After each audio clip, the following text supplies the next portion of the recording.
tentang bagaimana menyusun KPI untuk karyawan dan juga bagaimana mendesain sistem manajemen kinerja berbasis KPI. Jadi dalam video sebelumnya saya sudah kasih contoh-contoh mengenai sampel KPI ya, real yang bisa Anda gunakan langsung juga untuk berbagai posisi. Nah sekarang kita akan taruh KPI itu dalam satu format Mas ya, format penilaian kinerja atau tabel ya, caranya menyusun seperti apa. Nah ini Mas ya, langkah-langkahnya ya. Jadi Anda pertama-tama mereview tugas pokok Anda, kemudian setelah itu biasanya juga Anda punya tugas-tugas ad hoc sebagai ketua tim project ini, project A, project B. Ya mungkin Anda juga review supaya itu dijadikan KPI juga, jangan tidak jadikan KPI, nanti kan tugas ekstra itu tidak terhitung sebagai karya Anda gitu ya. Kemudian setelah itu Anda analisa, Anda rancang, kemudian rancang sasaran kinerja, ya sasaran kinerja utama, baru setelah sasaran kinerjanya ketemu, tentukan KPI dan bobot, lalu tentukan targetnya. Ya, jadi tentukan KPI-nya dulu dan bobotnya, baru setelah itu targetnya dipasang. Dan KPI sama bobot ini hanya bisa disusun kalau Anda sudah punya sasaran kinerja. Dan sasaran kinerja ini direview dari job desk Anda, tugas pokok Anda dengan tugas tambahan. Ya, mari kita lihat satu persatu Mas ya. Jadi yang pertama review tugas inti Anda ya. Apa sih tugas inti Anda dan ekspektasi yang diharapkan dari output pekerjaan itu. Review dan negosiasikan dengan kepala bagian atau manajer Anda atau atasan Anda. Kalau memang ada fungsi-fungsi yang berubah ya, jangan-jangan job desk Anda sudah tidak berfungsi ya. Ada perubahan-perubahan ya, didiskusikan dulu. Nah ini saya kasih contoh nih Mas. Analisa tugas untuk seorang manajer SDM. Apa sih jenis pekerjaan utamanya? Ini saya ngasih contoh saja Mas ya. Ada 4 misalnya, yakni melakukan rekrutmen, merancang program karir, merancang pelatihan, mengelola biaya karyawan. Apa ekspektasinya? Ya. Ekspektasinya terpenuhinya kebutuhan karyawan baru secara tepat, baik sisi kuantitas maupun kualitas, karirnya bisa mengembangkan kapasitas individu ya, dan sekaligus sinergis dengan peningkatan kinerja organisasi. Trainingnya kalau bisa juga ada monitoringnya ya, tidak hit and run ya, tapi juga ada monitoring supaya lebih powerful, lebih impactful. Biaya ya kalau bisa efisien Mas ya, jangan terlalu tinggi biaya pegawainya ya. Nah ini Mas ya seperti ini ya, kalau misalnya Anda nanti mau menyusun KPI untuk posisi Anda sebagai seorang asmen SDM misalnya, ya apa jenis pekerjaan utama Anda sebagai asmen, apa ekspektasinya. Ya. Jadi ini memberikan dasar untuk nanti menyusun KPI-nya Mas ya. Jadi sekali lagi Anda tentukan jenis pekerjaan utamanya apa ya. Ini fungsi-fungsi lah ya, fungsi rekrutmen, perencanaan karir, training dan biaya karyawan. Ya. Fungsi-fungsi utama bukan yang terlalu detail ya. Kalau nanti terlalu detail Anda bisa sampai 30 pekerjaan ya, kayak job desk mungkin terlalu rumit ya. Yang dicantumkan di sini sebenarnya hanya pekerjaan utama aja, pekerjaan pokok. Contohnya misalnya kalau orang marketing ya tugas utamanya misalnya membuat rencana program marketing gitu ya. Yang kedua misalnya meningkatkan penjualan. Yang ketiga misalnya membangun hubungan dengan pelanggan misalnya ya. Tergantung jenis utamanya dia. Kalau orang produksi misalnya ya tugas pokoknya adalah memproduksi barang dengan tepat waktu. Yang kedua bagaimana menjaga mutu produksinya. Yang ketiga kemudian juga bagaimana waste-nya dikendalikan ya, limbahnya. Jadi tugas utama ini bisa melihat pada job desk ya, tapi bukan copy paste langsung dari job desk, bukan. Tapi lebih fokus pada tugas pokok Anda, tugas utama Anda. Ya misalnya ini ya, HRD ini kan mungkin di dalam sininya ada banyak breakdown-nya Mas ya. Ini juga banyak breakdown-nya mungkin, tapi kita hanya menangkap kategori utamanya aja, rekrutmen, career planning, dan manajemen kinerja, training, dan biaya. That's it. Ya. Kemudian dituliskan ekspektasinya apa. Tepat mutu, ya. Biayanya optimal, ada monitoringnya. Jadi seperti itu Mas ya, langkah pertama. Nah langkah kedua nanti Anda review tugas ad hoc lah, kalau ada Anda tugas sebagai seorang ketua tim penerapan manajemen SDM berbasis kompetensi misalnya, atau sebagai seorang ketua tim pengembangan struktur organisasi misalnya, ya, Anda bisa tambahkan nantinya di sininya misalnya. Ya. Di sini bahasanya nomor 5-nya misalnya adalah mengelola penerapan manajemen SDM berbasis kompetensi, atau mengelola proyek penerapan manajemen SDM berbasis kompetensi. Atau kalau proyeknya misalnya pengembangan struktur, ya mengelola proyek pengembangan struktur organisasi yang baru. Ekspektasinya apa? Ketepatan waktunya, atau mutu hasil kerjanya gitu ya. Jadi seperti itu Mas. Ya, ditambahkan di sini. Di nomor 5 sini. Ya, misalnya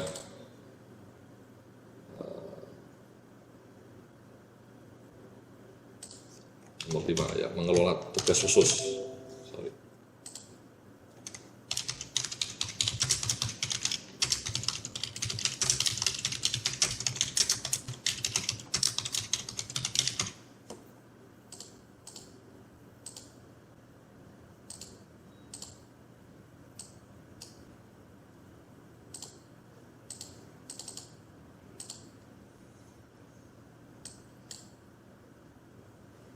Di sini misalnya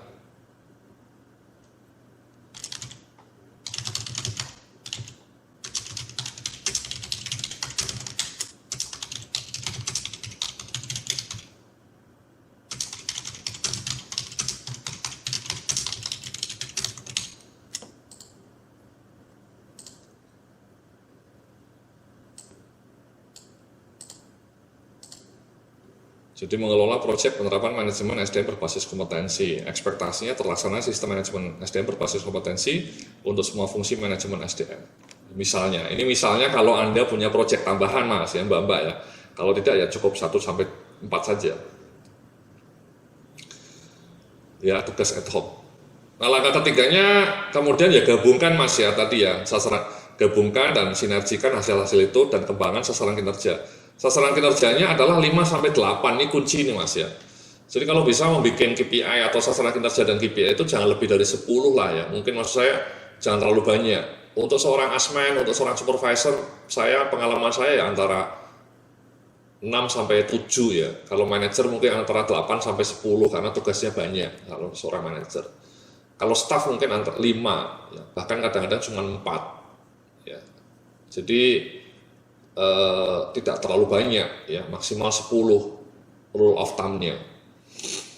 Nah ini karena mungkin misalnya posisinya aspen atau manajer ya antara 5-8. Nah tabelnya seperti ini Mas ya, ada nomor, ada sasaran kinerja utama, ada KPI, ada bobot, ada target, realisasi, skor, dan skor akhir. Ya nanti satu persatu saya jelaskan. Ya. Jadi tabelnya seperti ini Mas. Ya. Nah, mari kita lihat. Ya ini tabel KPI untuk manajer SDM. Nah ini sasaran kinerjanya ada 5 Mas. Ya. Nah kalau Anda perhatikan ini 5 sasaran kinerja ini merupakan terjemahan dari apa yang sudah Anda bikin di lembar ini Mas. Ya, di jenis pekerjaan utama ini. Ya. Jadi tadi ada 4 itu yang jenis pekerjaan utama ini di copy paste atau dimodifikasi dijadikan basis untuk menyusun sasaran kinerja. Ya. Jadi ada 4 ini di copy paste atau diadopsi dan dijadikan basis untuk perumusan sasaran kinerja. Ya. Mari kita coba lihat. Ya. Jadi munculnya seperti ini. Tadi ada tugas mengenai rekrutmen, ada tugas pengembangan karir, ada menyusun pola training berkelanjutan, mengelola biaya, dan ada tambahan 1 penilaian kinerja berbasis KPI. Jadi penulisan sasaran kinerja ini tidak muncul dari langit Mas, tapi dirumuskan berdasarkan analisa tugas pokok tadi yang sudah Anda bikin tadi. Ya. Jadi Anda copy paste atau diadopsi, dipindahkan ke sini. Ya, kalau Anda pakai Excel ya tinggal di copy paste. Jadi ada 5 ini contohnya ya. Contoh saja ya, manajer SDM ada 5. Ya, pengembangan kompetensi sistem kinerja berbasis KPI menurut penerapan sistem rekrutmen, pengembangan manajemen karir, pengembangan training dan biaya karyawan. Sekali lagi ini diambil dari ini ya. Tadi ada bicara mengenai rekrutmen, ada bicara mengenai penilaian kinerja dan karir, ada bicara training berkelanjutan, ada mengelola biaya, dan itu sudah diakomodasi dalam sasaran kinerja ini. Nah, setelah itu langkah berikutnya adalah kemudian menerapkan KPI-nya Mas untuk masing-masing sasaran kinerja ini ya. KPI-nya sekali lagi Anda bisa ngambil melihat contoh-contoh yang tadi sudah saya berikan.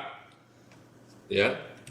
Jadi di contoh-contoh tadi kan sudah saya lihatkan ya ini ya, contoh-contohnya ya. Bisa Anda lihat mana yang kira-kira cocok untuk sasaran kinerja tadi ya, untuk HRD ya. Sekali lagi KPI itu sebenarnya banyak ya. Kalau tadi Anda download di tempat saya ini, saya bisa sampai punya 100 KPI ya untuk fungsi SDM itu kalau tidak salah ada 50 KPI ya. Kalau semua perusahaan bisa sampai 300 KPI.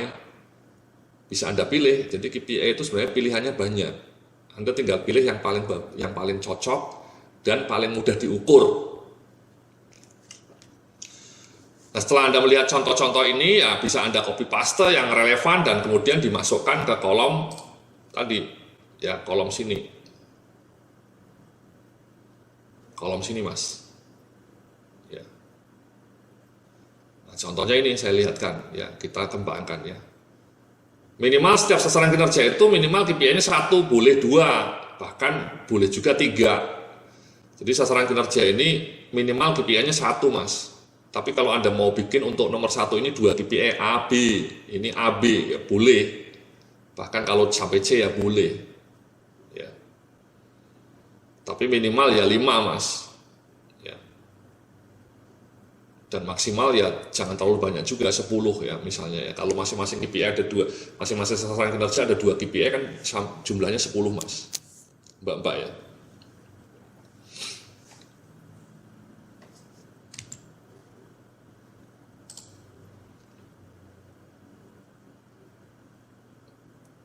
Sebentar.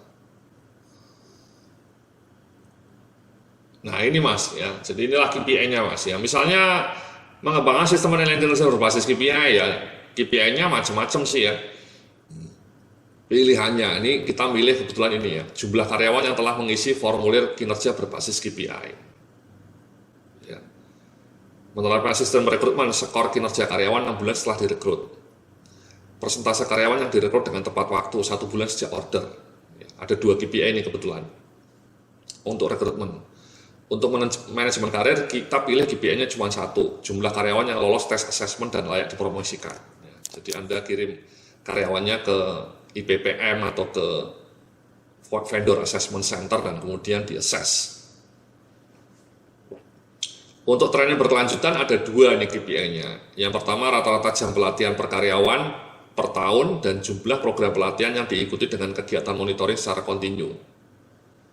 Kemudian mengelola biaya karyawan secara efisien. Ya, KPI-nya adalah rasio HR cost terhadap total cost. Ya, jadi persentase HR cost terhadap total cost. Ya, jadi itu Mas ya, kalau Anda perhatikan KPI-nya jumlahnya jadi 1, 2, 3, 4, 5, 6, 7 ya, 7 KPI. Kenapa? Karena ada beberapa sasaran kinerja yang KPI-nya lebih dari 1. Agar ini KPI di sini itu bisa Anda copy paste dari atau bisa Anda adopsi dari contoh-contoh KPI yang sudah saya berikan. Ya. Dan boleh lebih dari 1. Ya. Tapi semuanya harus pakai kalimat nominal ya, skor, persentase, jumlah, rata-rata jam, jumlah gitu ya. Nah, setelah KPI-nya muncul, Anda tentukan bobotnya, ya. Bobot ini seperti ini Mas kriterianya ya. Prioritas KPI semakin tinggi prioritasnya, semakin besar bobotnya. Tingkat kesulitannya makin sulit, ya sebaiknya bobotnya makin tinggi. Jangan dibalik Mas ya. Banyak klien saya, manajer-manajernya yang kira-kira sulit dicapai, bobotnya direndahin. Nah itu gaming itu Mas. itu KPI gaming ya. Anda nggak sportif. Ya. Dan tingkat kredibilitas KPI, Mas, data pencapaian KPI. Maksud saya gini, semakin kredibel, semakin baiknya bobotnya makin tinggi. Kredibel artinya data pencapaian tidak mudah dimanipulasi. Jadi emang ada sejumlah KPI yang data realisasinya itu kadang-kadang mudah dimanipulasi karena diisi sendiri. Misalnya KPI-nya seorang sekretaris misalnya ya. Seorang sekretaris itu KPI-nya adalah jumlah kesalahan penulisan surat gitu ya.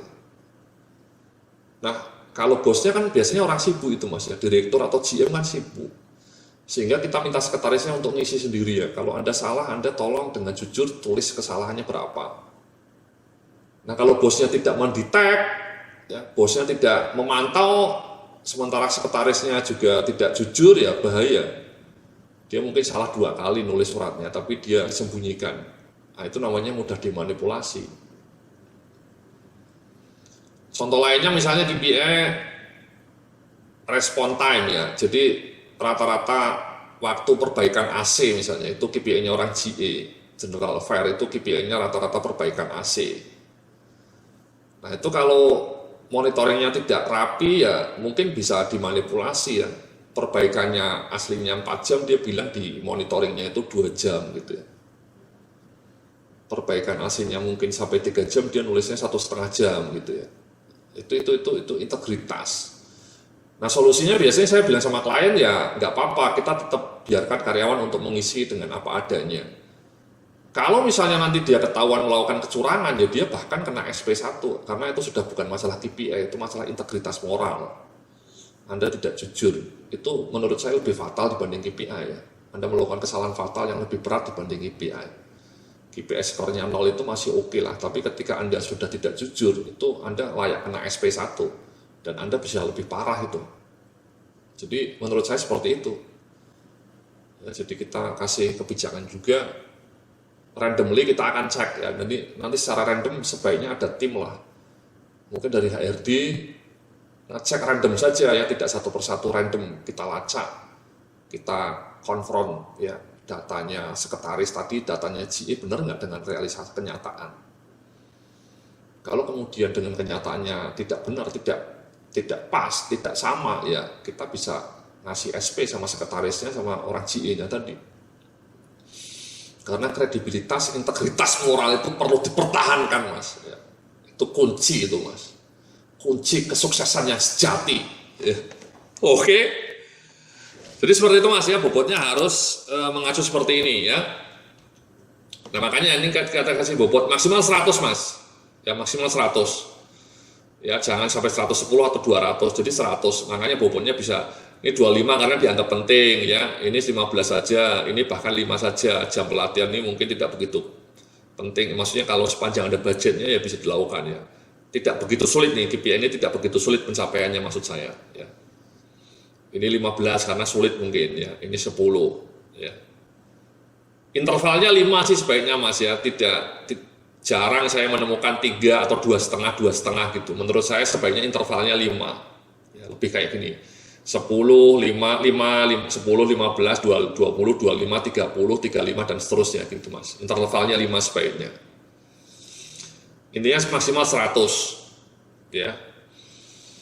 Kalau KPI Anda 7 seperti ini ya menjadi seperti ini ya relatif. Tapi kalau KPI Anda cuma 4 misalnya, cuma 4 KPI-nya, ya mungkin 25, 25, 25 sama ya. Bahkan bisa 20, 20, 30, 30 gitu ya.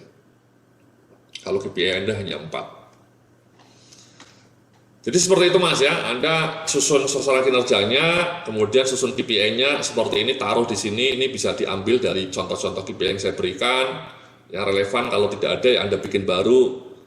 Sekali lagi teknik penulisan KPI itu harus diawali dengan nominal kayak gini Mas, skor, persentase, jumlah. Kadang orang menyusun KPI-nya tulisannya meningkatkan jumlah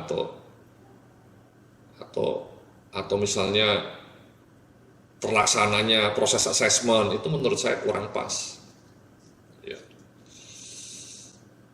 Atau semua karyawan sudah mengisi, itu menurut saya kurang pas. Misalnya di sini Anda bahasanya semua karyawan mengisi KPI, ya, itu kurang pas. Sebaiknya bilangnya kayak gini, jumlah karyawan skor kinerja, persentase karyawan, jumlah karyawan, dan seterusnya. Jadi itu lebih pas, lebih ideal. Terima kasih, nanti kita lanjutkan dalam video berikutnya untuk menuliskan target dan realisasi. Ya. Sampai jumpa dalam video berikutnya.